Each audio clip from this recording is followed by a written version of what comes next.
Тъй. Значи пак по същия начин прикарваме отгоре надолу. Само че този път въртим обратно. Хващаме ухото и почваме да въртим насам 8 пъти. 1, 2, 3, 4, 5,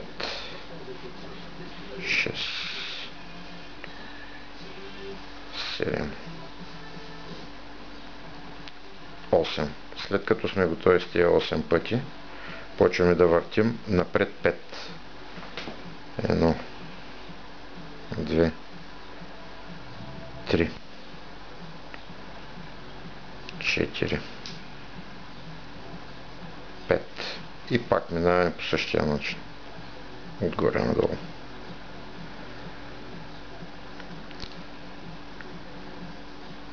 И стягаме.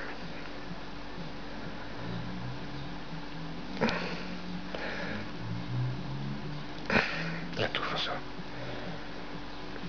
Няма мърдане. То стегна. Ето това се получава фаза. Да.